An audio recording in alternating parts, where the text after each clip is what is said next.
Hey everyone, good afternoon. I'm Chief Meteorologist Norel Winninger from the Central Oregon Daily Weather Center. We are about to do a deep dive into your most reliable forecast for this Labor Day weekend 2025, and it's going to be a smoky and warm weekend across the high desert. Even right now, when we look across our Tri-County area, we see that smoke. In some areas, it is dense smoke. In some areas, the smoke hasn't even arrived, like in Pine Mountain, and for others, well, we have some periods of clearing, and it's going to be just that. So don't let the smoke rolling out make you think that it's completely over. Don't let it fool you. And even when we look through other cameras, courtesy of the Oregon Hazards Lab, we do see that that smoke is pretty thick. And here's what we're looking at. Here's where this smoke is coming from and what this smoke is doing. When we look at just what's happening right now with the current wildfires and smoke model, it actually shows that a lot of it's coming from the Emigrant Fire.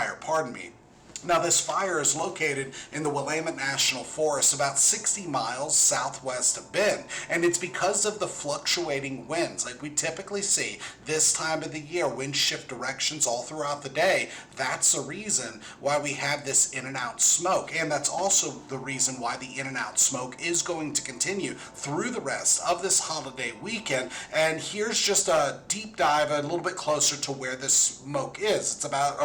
Fire is. It's about 17 and a half miles to the southeast of Oak Ridge and just southwest of Diamond Peak. And so you can see Odell Lake here, the Cascade High Lakes are back over here, and the fire growth continues to work even further, even deeper into Douglas County, still in the Willamette National Forest though. And what that means for us right here in Central Oregon is that we just have some poor air quality. It's been changing through the day. As of right now, the real-time sensors from the DEQ are showing red or unhealthy air quality, and there are a few that are orange or unhealthy for sensitive groups, and even yellow or moderate air quality. There's one sensor in Prineville where the smoke hasn't quite caught up yet, on the east side of Prineville where it's still good air quality, and that constantly updates, so we'll get more details coming up later on through the overnight hours. But when we look at the purple air sensors, well, it paints a different picture. First off, we have unhealthy air quality, almost very unhealthy air quality in Lapine. Other than that, it's red dots across most of the Tri-County area. Now, the purple air sensors are a little more sensitive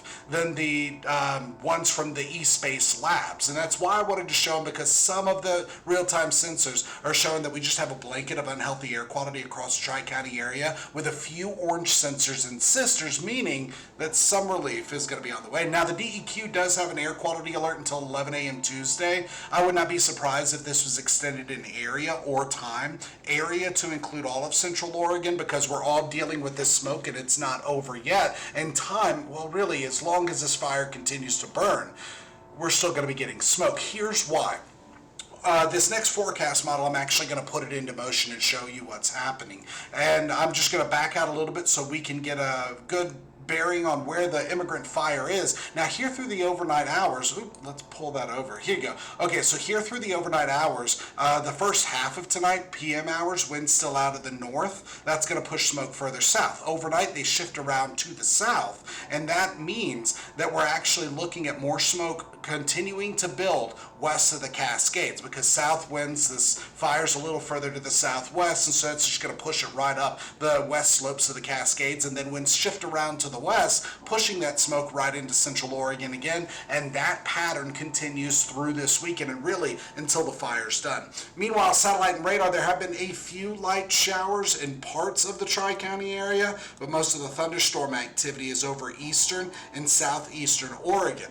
When we look at the bigger picture, there's a low pressure just offshore, and this is the low. It's going to stay where it is and continue to bring us some waves of moisture. Those waves of moisture just bring in more in and out clouds. And as of right now, there's a very dry air mass over our Tri-County area. That dry air mass stays in place, and it's because of our ridge of high pressure. High pressure brings us subsidence, which is the atmosphere pushing down, and that subsidence leads to smoke getting trapped or stagnated, and it just stays with us. Now, as long as that low continues to spin offshore, we still get the in and out clouds each afternoon. But look at this, not much in the way of rain.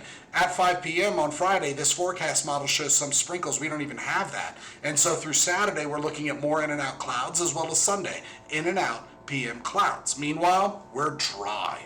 We have teens and some 20s. This is all in percentages. Highs have been in the 80s and 90s, some mid-90s, and the actual temperatures right now are still in the 80s and 90s. So that means we're running close to and a little warmer than we were 24 hours ago. Now, here through the rest of this evening and overnight, temperatures fall back into the 50s. By tomorrow, well into the mid to upper 80s, with several locations reaching the lower 90s. Now, as we go forward through this Labor Day weekend, smoke stays with us, highs top out on either side of 90 degrees, and by Monday, we start to crank that temperature up well into the 90s. We are heating up, especially Tuesday and Wednesday. Now, when it comes to our forecast model, I already showed you through Sunday. Monday, we still get very little cloud cover, no rain in sight, and that pattern continues through Wednesday. Wednesday, a weak system rolls through, doesn't bring any rain, but allows for a modest dip in temperature. So, no rain is expected, with the exception of a few light showers on the eastern side of our Tri-County area. Now, for tonight, we're talking 50s, a few 60s and 40s, more smoke. Tomorrow, 80s and 90s, more smoke expected across the high desert. And your 7-day planner actually shows where Monday we start to heat up on Labor Day. Tuesday and Wednesday temperatures peak, and then that weak system Wednesday flattens our high pressure, weakens it, and allows for that modest dip in temperatures Thursday and Friday of next week. Also keep in mind, as long as this fire continues to burn, we will still have times of poor air quality. So the smoke shuffle continues. Elevated fire danger is in the forecast, and we have a rain-free forecast with more heating ahead. That's the latest in weather. Join us tonight on Central Oregon Daily News. We will have the latest headlines and your most reliable forecast. See you then.